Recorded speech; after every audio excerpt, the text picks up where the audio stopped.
اعوذ باللہ من الشیطان الرجیم بسم اللہ الرحمن الرحیم الحمد للہ رب العالمین الرحمن الرحیم والصلاة والسلام علی سید الانبیاء والمرسلین امام المتقین خاتم النبیین سیدنا و مولانا محمد وعلی آلہ و اصحابہ اجمعین۔ پچھلی دو نشستوں میں ہم نے بات واقعہ کربلا سے شروع کر کے واقعہ حرہ تک ہم پہنچے، اور واقعہ حرہ کے جو محرکات تھے، اس کی جو وجوہات تھیں، اس پہ ہم نے بات کی۔ حضرت عبداللہ بن حنظلہ رضی اللہ تعالی عنہ، ہم نے بتایا کہ جب وہ وفد کے ساتھ یزید کے دربار میں پہنچے تو انہوں نے جو کچھ دیکھا واپس آ کر انہوں نے مدینہ منورہ میں وہ بیان کیا، اور جب وہ بیان کیا تو اس کے نتیجے میں مدینہ منورہ کے لوگوں نے یہ فیصلہ کیا کہ ہمیں یزید جیسا خلیفہ منظور نہیں۔ جو الفاظ ہماری کتب میں لکھے ہوئے ہیں وہ کچھ اس طرح سے ہیں کہ جب یہ لوگ واپس مدینہ آئے تو ان لوگوں نے اہل مدینہ کے سامنے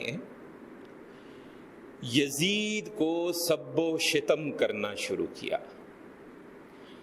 سب و شتم کا ہم نے تذکرہ کیا تھا پچھلی دفعہ کہ بنیادی طور پہ سب و شتم کا مطلب ہے برا بھلا کہنا، اور اس میں اگر زیادہ سختی ہو تو گالم گلوچ بھی سب و شتم میں ہی آتی ہے۔ اب وہ گالم گلوچ تک گئے یا نہیں گئے ہم اس بحث میں نہیں پڑھتے، لیکن برا بھلا کہنا کہ بنو امیہ نے یہ رسم شروع کی تھی کہ جمعہ کے خطبوں کے اندر حضرت علی رضی اللہ تعالی عنہ پر، اہل بیت پر سب و شتم کیا کرتے تھے، ان کی برائی کیا کرتے تھے، ان کو برا بھلا کہا کرتے تھے۔ اور ہمارے محدثین نے بہت سے ایسے الفاظ بیان کیے ہیں جو سچی بات ہے ہم تو بتانے کی غرض سے بھی حوصلہ نہیں رکھتے، لیکن ہمارے محدثین نے لکھے ہیں، اور محدثین جب لکھتے ہیں تو وہ مورخین نہیں ہیں، ان کی سند بھی ہوتی ہے، سارے معاملات اس میں بالکل واضح ہوتے ہیں، کسی قسم کا کوئی اشکال، کوئی شبہ، کوئی شک نہیں ہوتا۔ تو انہوں نے مدینہ آ کر یزید کو سب و شتم شروع کیا، اور جو الفاظ آئے ہیں وہ یہ آئے کہ انہوں نے یہ کہا کہ یزید تو کوئی دین ہی نہیں رکھتا، شراب پیتا ہے، تنبورہ بجاتا ہے، اس کی صحبت میں گانے والیاں گاتی بجاتی ہیں، کتوں سے کھیلتا ہے، لچوں سے صحبت کرتا ہے، استغفر اللہ، لونڈیوں سے صحبت رکھتا ہے، استغفر اللہ۔ اور پھر انہوں نے کہا کہ تم سب گواہ ہیں نا، ہم نے اسے خلافت سے معزول کیا، اور یہ ساری خصائص سن کر مدینہ کے سب لوگوں نے اتفاق کیا۔ آگے چلنے سے پہلے دو باتیں ہم عرض کرتے ہیں۔ آج کے زمانے میں دیکھیں تو اس میں سے بہت سی باتیں غلط فہمی کی وجہ سے غلط نہیں لگتی، اور بہت سی باتیں آج کل کے ہمارے معاشرے کے چلن کی وجہ سے غلط نہیں لگتی۔ آپ یہ تھوڑا سا اندازہ کریں کہ ہم بات کر رہے ہیں صحابہ کی، صحابہ بھی تھے اس وقت حیات، اور تابعین بھی تھے، اور تبع تابعین بھی تھے۔ ان کے نزدیک شراب پینا گناہ کبیرہ تھا، گناہ عظیم تھا۔ ان کے نزدیک تنبورے بجانا، یہ گانا بجانا کرنا اور گانے والیوں سے صحبت اختیار کرنا، ان کی محفلیں بیٹھنا، ان کے نزدیک یہ گناہ عظیم تھا، اللہ رسول کی نافرمانی تھی ان کے نزدیک۔ یہ دین حفاظت کی غرض سے کتا پالنے کی اجازت دیتا ہے، لیکن اس کے ساتھ شرائط بڑی سخت ہے۔ لیکن دین ہمیں صرف ایک پالتو کے طور پہ کتا رکھنے کی اجازت نہیں دیتا، اس پہ کوئی شبہ نہیں ہے، اور مکتبہ فکر کا بھی اس پہ کوئی وہ نہیں ہے۔ ہمارے دفتر کے ساتھی تھے، ان کا تعلق اہل تشیع حضرات سے تھا، انہوں نے خاص طور پہ ایک دفعہ مجھ سے کہا کہ آپ کے ہاں کتے پالنا جائز ہے؟ ہم نے کہا جی نہیں ہے جائز۔ انہوں نے کہا کہ میں کسی سے پوچھتے ہوئے گھبرا رہا ہوں، آپ پتہ کر سکتے ہیں کہ ہمارے ہاں جائز ہے یا ناجائز ہے؟ تو ہمارے ایک اور پرانے ساتھی، ہم نے ان سے رابطہ کیا، ان سے پوچھا تو کہنے لگے کہ جناب ہمارے یہاں تو اتنا بھی جائز نہیں ہے جتنا آپ کے ہاں جائز ہے۔ جو شرائط ہیں وہ بڑی سخت ہیں، گھر کے اندر نہیں آ سکتا، آپ کو باہر رکھنا ہوگا، اس کو چھوئیں گے نہیں، یہ نہیں کہ لپٹا رہے ہیں اور اس کو چوم رہے ہیں اور وہ آپ کو چاٹ رہا ہے، استغفر اللہ، یہ ساری چیزیں دین میں صریحاً منع ہے۔ اچھا، پھر اسی طرح ہمارے یہاں عجیب و غریب قسم کی، یہ جو ہماری خلافت کے نام پہ بادشاہتیں رہی ہیں اور سلطنتیں رہی ہیں، انہوں نے ایسے ایسے خبائث اختیار کیے ہیں کہ وہ اب ایسے ایک چلن بن گیا کہ شاید دین نے اجازت دی تھی ان کو۔ یہ جو انہوں نے کہا کہ جی لونڈیوں کے ساتھ صحبت رکھنا، ہمارے یہاں ہے کہ جی کنیزیں ہیں اور لونڈیاں ہیں اور ان کے ساتھ وقت گزارنا دین اجازت دیتا ہے، اس کی بڑی سخت شرائط ہیں، یہ اتنی سیدھی بات نہیں ہے۔ کون کنیز ہو سکتی ہے، کون لونڈی ہو سکتی ہے، کس حد تک اس کے ساتھ رشتہ جو ہے وہ رکھا جا سکتا ہے، اس رشتہ رکھنے کی شرائط کیا ہیں، ان شرائط کے جواب میں اگر کچھ ہو تو اس کی شرائط کیا ہیں، یہ اتنا سیدھا کام نہیں ہے۔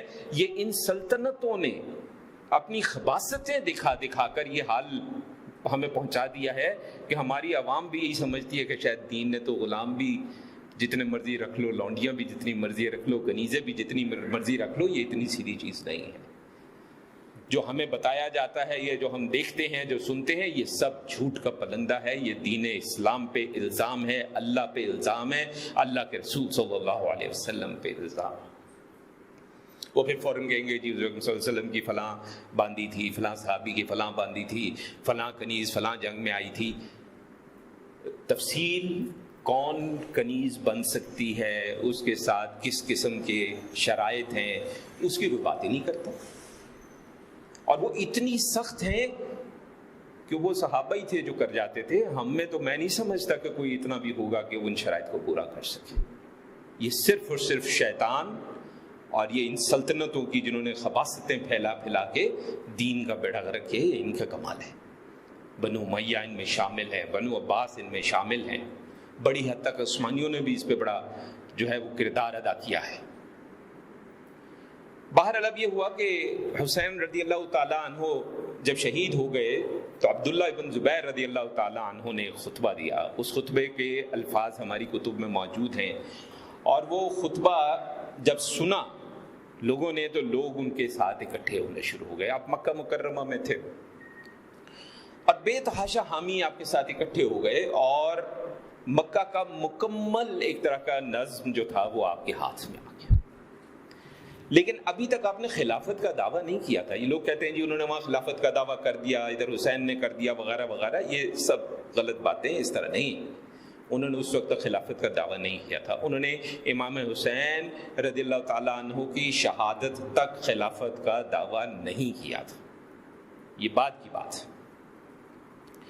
انہوں نے پھر یزید کی خلافت کے ناجائز ہونے کا فتویٰ دے دیا۔ اب عبداللہ ابن زبیر جیسا شخص اگر فتویٰ دے دے تو مکہ کی عوام، مدینہ کی عوام، حجاز تو سارا ان کے ساتھ ہے پھر۔ اور انہوں نے ادھر عبداللہ بن حنظلہ رضی اللہ تعالیٰ عنہ کے ساتھ ہاتھ ملا لیا۔ وہ علیحدہ بات ہے کہ پھر وہ واقعہ حرہ کا ہوا، عبداللہ بن حنظلہ کو شہید کیا گیا، مدینہ کو تباہ و برباد کیا گیا، اور جو تباہی وہاں پہ آئی پچھلی دفعہ ہم نے اس پہ بات کی تھی۔ لیکن پھر یہ ہوا کہ اس سارے معاملے کے اندر اس کے بعد، واقعہ حرہ کے بعد، پھر وہ وقت آیا کہ جب حضرت عبداللہ بن زبیر رضی اللہ تعالیٰ عنہ نے خلافت کا دعویٰ کر دیا، اور دو لوگ تھے جن کا امکان تھا وہ ہو سکتے ہیں، وہ اسی دوران میں شہید ہو گئے تھے، اس لیے ان کا دعویٰ ختم ہو گیا۔ بہرحال مسلم بن عقبہ وہی شخص جس نے مدینہ کو تباہ برباد کیا، یزید کے کہنے پہ وہ اپنی فوج کے ساتھ مکہ کی طرف چلا۔ اچھا، لیکن ابھی مکہ پہنچے نہیں تھے کہ یہ مسلم جو ہے یہ راستے میں مر گیا، اور اس کا جو نائب تھا حسین اس کا نام ہے، یہ سین کے ساتھ حسین نہیں ہے، یہ صاد کے ساتھ حسین ہے۔ حسین جو تھا وہ سپہ سالار بنا، فوج کا کمانڈر بنا۔ یہ وہاں پہ گیا اور اس نے عبداللہ بن زبیر رضی اللہ تعالیٰ عنہ کو مشورہ دیا کہ ہتھیار ڈال دو۔ انہوں نے انکار کر دیا۔ اس پر اس نے کیا کیا کہ اس نے مکہ مکرمہ پہ حملہ کر دیا۔ اچھا، اب اس دوران میں یہ ہوا کہ یہ لڑائی کافی بڑھ گئی۔ جو شام کے بہت سے لوگ تھے وہ بھی ان کے ساتھ آ گئے، اور بھی بہت سے علاقے تھے جو ان کے ساتھ آ گئے۔ ربیع الاول کا مہینہ تھا، اور غالباً کہتے ہیں کہ غالباً 3 تاریخ تھی۔ تاریخوں میں آپ کو پتہ اختلاف رائے ہمیشہ رہتا ہے، گزشتہ 3 یا 12۔ ان لوگوں نے، اس زمانے میں توپیں نہیں ہوتی تھی، منجنیق ہوتی تھی۔ منجنیق آپ نے کبھی دیکھا ہوگا، جو آپ میں سے جو لوگ ٹیلی ویژن دیکھتے ہیں، کوئی ہسٹوریکل اگر کوئی انہوں نے پروگرام دیکھا ہو تو دیکھا ہوگا کہ وہ ایک بڑا سا ایک ان کا انتظام جس میں پتھر رکھ کے تو وہ پھینکتے تھے، اور ان پتھروں کو کئی بار اس کے اوپر تیل ڈال کے آگ لگا کے بھی پھینکتے تھے۔ انہوں نے منجنیقوں کے ساتھ حملہ کیا، آگ برسائی اور خانہ کعبہ کو نقصان پہنچایا۔ ہم آپ سے سوال کرتے ہیں، ایسا کون سا مسلمان ہوگا جو منجنیق یا توپ اس طرح چلائے کہ وہ خانہ کعبہ کی سیدھ میں ہو؟ انا للہ و انا الیہ راجعون۔ یہ ان لوگوں پہ بھی پڑھا ہے ہم نے جو یزید کو بڑا نیک، متقی، پرہیزگار، پاک باز سمجھتے ہیں، کہ اس کا کمانڈر جو ہے وہ خانہ کعبہ کو نقصان پہنچا رہا ہے پتھر برسا کے اور آگ برسا کے، اور آپ کہتے ہیں کہ جی وہ تو بغاوت کو چلنے گیا تھا۔ اب جس طرح ایک اور بھی بات ہم عرض کر دیں، یہاں پہ بھی بڑی غلط فہمی انہی سلاطین نے پھیلائی ہوئی ہے تاریخ۔ وہ کسی نے بڑی اچھی بات کی نا کہ تاریخ ہمیشہ فاتح لکھتا ہے۔ جب مفتوح ہوتا ہے کبھی اس کا بھی پوچھ لیں کہ اس کی کیا رائے ہے تاریخ کے بارے میں، کسی واقعے کے بارے میں۔ ایک بہت بڑی غلط فہمی یہاں پہ یہ بھی ہے کہ بغاوت کس کو کہتے ہیں، دین نے بغاوت کس کو کہتے ہیں اس کو بھی باقاعدہ بتایا ہے کہ یہ ہو یہ ہو یہ ہو یہ ہو تو اس کو بغاوت سمجھا جائے گا، لیکن اگر یہ چیزیں نہیں ہیں تو وہ بغاوت نہیں ہوتی۔ مدینہ منورہ میں جو تھا وہ بغاوت نہیں تھی، بالکل نہیں تھی۔ یہ یزیدیوں کا نقطہ نظر ہے کہ وہ بغاوت تھی۔ مکہ مکرمہ میں جو کچھ ہوا اس پہ اختلاف رائے ہمارے ہاں بھی پایا جاتا ہے، اس پہ ہم بحث میں ابھی نہیں پڑھتے، آج کا موضوع نہیں ہے، پھر کسی وقت اگر ہوا تھا۔ اور یہ اتنے گھٹیا لوگ تھے کہ پتھر اور آگ برسا رہے ہیں مکہ مکرمہ پہ، خانہ کعبہ کو نقصان پہنچا رہے ہیں اور ساتھ میں اشعار پڑھ رہے ہیں۔ آپ نے یہ بھی دیکھا ہوگا کہ اکثر افواج جو ہیں جب وہ جوش میں کوئی کام کر رہی ہوتی ہے تو کوئی نہ کوئی اشعار، کوئی ان کے گانے، کوئی جو بھی ان کا ہوتا ہے، وہ کوئی ان کے جنگی ترانے، کوئی جہادی نغمے اس طرح کی اونچی اونچی آواز میں پڑھتے ہیں، تو یہ ساتھ میں اشعار پڑھ رہے تھے۔ اور جو اشعار پڑھ رہے تھے ظاہر عربی کے اشعار تھے، ان کا ترجمہ ہم آپ کو بتا دیتے ہیں۔ وہ جو منجنیق جس سے وہ پتھر اور آگ برسا رہے تھے اس کے بارے میں، اس کی تعریف میں اشعار تھے۔ ترجمہ یہ ہے کہ یہ جو منجنیق ہے یہ شتر مست ہے کہ ہم اس سے کعبہ پر نشانے لگا رہے ہیں۔ یہ غلطی میں نہیں ہو رہا تھا کام، یہ نشار سے پتہ چلتا ہے کہ ان کو پتہ تھا کہ ہم کیا کر رہے ہیں، اور وہ یہ کہتے جاتے تھے۔ اور پھر کہتے ہیں ذرا فروہ کو دیکھنا کہ صفا اور مروہ کے درمیان لوگوں کو نشانہ بنا رہی ہے۔ فروہ اس منجنیق کا نام رکھا ہوا تھا انہوں نے، یعنی ان کو نہ صرف یہ پتا تھا کہ ہم خانہ کعبہ پہ پتھر اور آگ برسا رہے ہیں، بلکہ ان کو یہ بھی پتا تھا کہ ہم صفا اور مروہ کے درمیان جو لوگ ہیں ہم ان کو بھی مار رہے ہیں۔ یہ کیسا مسلمان لشکر ہے، اور اس کو بھیجنے والے کو آپ جنت کا ٹکٹ دینا چاہتے ہیں، دے دیں، ہمیں کوئی اعتراض نہیں ہے۔ آپ جانے، اللہ جانے، اور وہ شخص جانے۔ ہم نے تو پہلے ہی نشست میں کہہ دیا تھا کہ ہمارے پاس اس کا ان ساری باتوں کا ایک ہی جواب ہے. آئے دعا کرتے ہیں اللہ ہمارا حشر حسین کے ساتھ کرے, آپ کا حشر یزید کے ساتھ کرے. ہمیں جھگڑے وگڑے میں پڑھنے کی اس میں کوئی ضرورت نہیں ہے. ہمیں کوئی شوق نہیں ہے کہ ہم زبردستی آپ کو منوائیں کہ آپ یزید کو یہ نہ مانیں یا یہ مانیں, اور نہ ہم آپ کے زور زبردستی پہ کچھ ماننے کو تیار ہے. ہمارے ائمہ نے جو لکھا ہے, ہمارے محدثین نے لکھا ہے, ہمیں اس پہ ایمان ہے, ہمیں اس پہ یقین ہے, ہمیں اس پہ بھروسہ ہے. بہرحال یہ کوئی 64 دن تک یہ محاصرہ رہا, کوئی چھوٹی بات نہیں.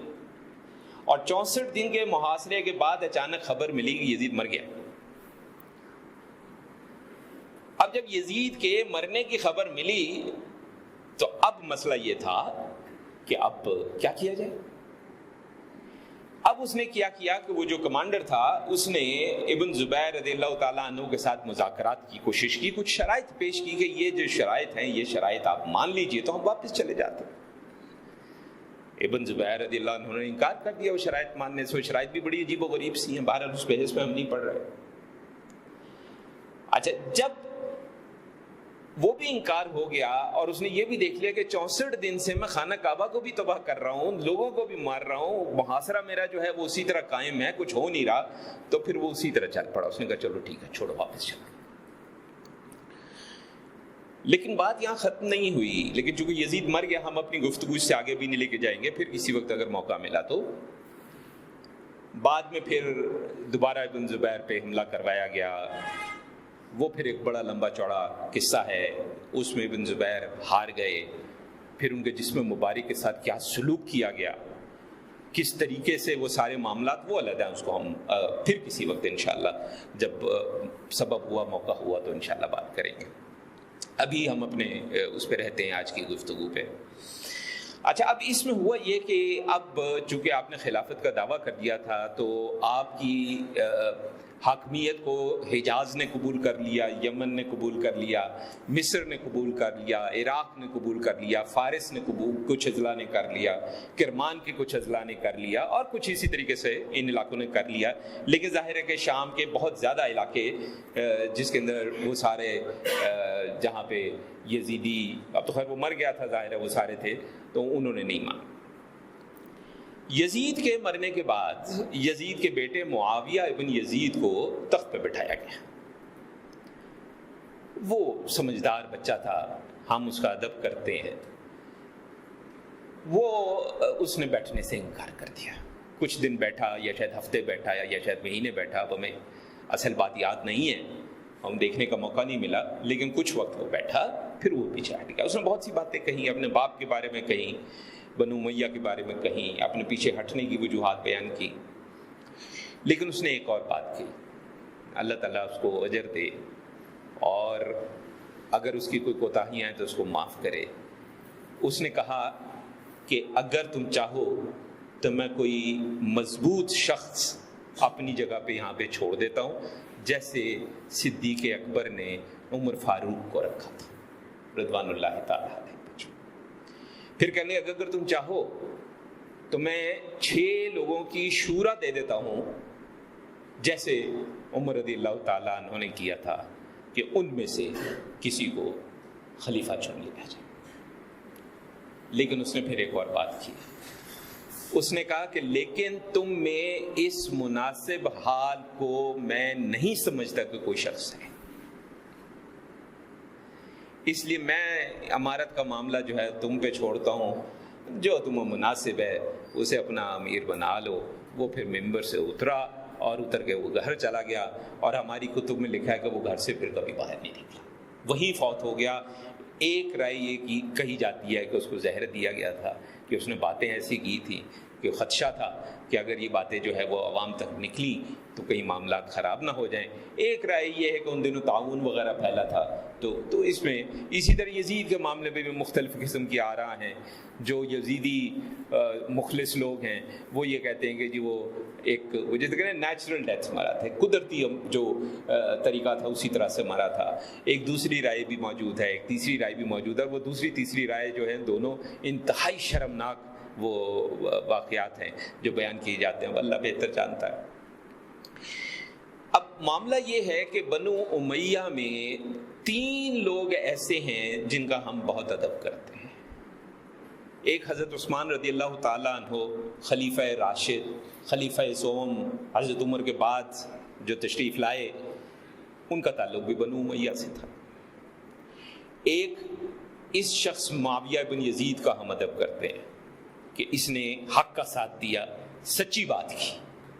اور ایک تیسرے جو خلیفہ بنے بعد میں، عمر بن عبدالعزیز رحمۃ اللہ علیہ، ہم ان کا بڑا ادب کرتے ہیں اور ان کو ہم خلفائے راشدین میں شمار کرتے ہیں. ہاں یہ ہے کہ چونکہ حضور صلی اللہ علیہ وسلم نے فرمایا تھا کہ خلافت علی منہاج سنہ جو ہے وہ صرف 30 سال رہے گی، اس کے بعد ملوکیت آ جائے گی، اس حوالے سے نہیں، لیکن اپنا جو انداز تھا ان کا، جس کے حساب سے انہوں نے اپنا وقت گزارا، اس حوالے سے ہم اس کو خلافت راشدہ اور ان کو خلیفہ راشد تسلیم کرتے ہیں. بعد میں جب بنو عباس آئے، بنو عباس اس دوران میں مسلسل وہ جسے کہتے ہیں نا بندوق کو اہل بیت کے کاندھے پہ رکھے ہوئے مہم چلا رہے تھے کہ جی یہ بنو امیہ جو ہیں یہ اہل بیت کی شان میں گستاخی کرتے ہیں، سب شتم کرتے ہیں، سیدنا علی رضی اللہ تعالیٰ عنہ امیر المومنین جو ہیں ان کی شان میں گستاخی کرتے ہیں، ان لوگوں کو ہٹانا ہے، یہ ظالم ہیں، یہ جابر ہیں، وغیرہ وغیرہ، جس کی وجہ سے ان کو کافی اہل بیت کی طرف سے جو ہے نا وہ سپورٹ رہی. لیکن جب وہ آئے تو ایک کام تو انہوں نے یہ کیا کہ سوائے ان 3 شخصیات کے جو ہم نے نام لیا، حضرت عثمان رضی اللہ تعالیٰ عنہ، معاویہ بن یزید اور حضرت عمر بن عبدالعزیز رحمۃ اللہ علیہ، ان 3 لوگوں کے علاوہ سارے جو بنو امیہ تھے ان کی قبریں کھدوا دیں. قبریں کھدوا کے اندر سے جس کا جو نکلا اس کو باہر نکالا.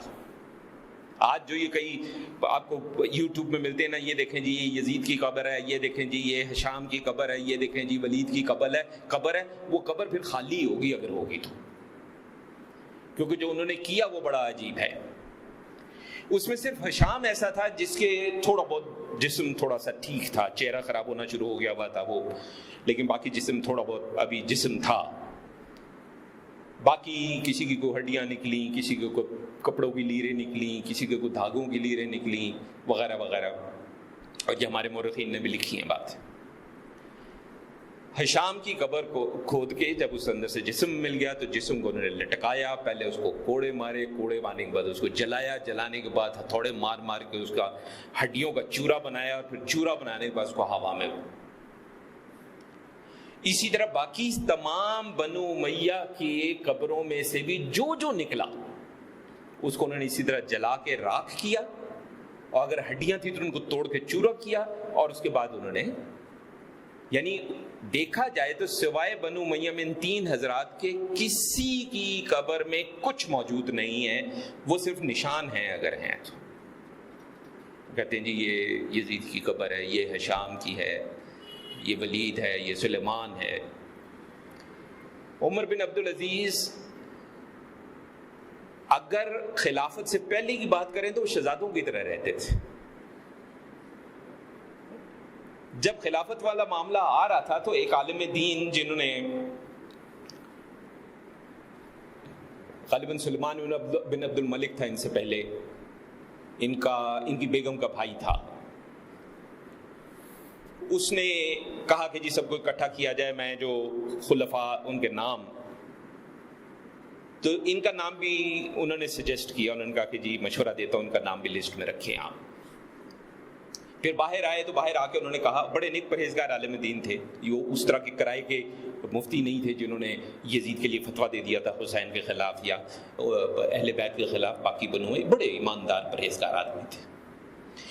انہوں نے باہر آ کے کہا کہ جناب نام جو ہے وہ میرے پاس آ گئے ہیں، 2 بھائی چھوٹے اس کے سلیمان کے وہ انتظار میں تھے کہ اب ہماری باری ہے. اور انہوں نے پوچھا کہ آپ کا نام ہے ان میں؟ ہمارا نام ہے ان میں. انہوں نے کہا ہاں آپ کا نام ہے. وہ تسلی ہو گئی ان کو.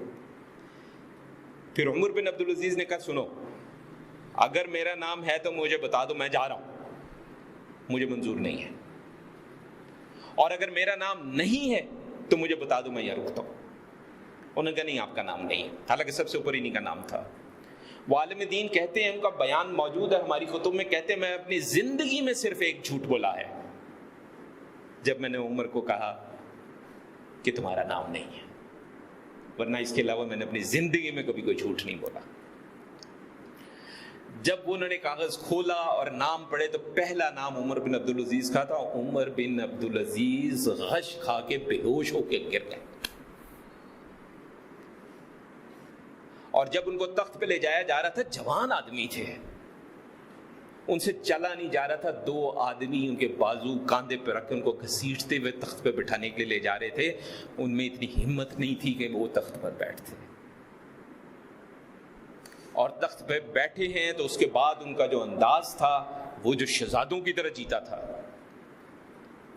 ٹوپیاں سینی شروع کر دی کہ جی میرا گھر کا خرچہ ان ٹوپیوں سے چلے گا، حرام ہے مجھ پہ بیت المال کا اگر میں ایک سکہ بھی لے لوں۔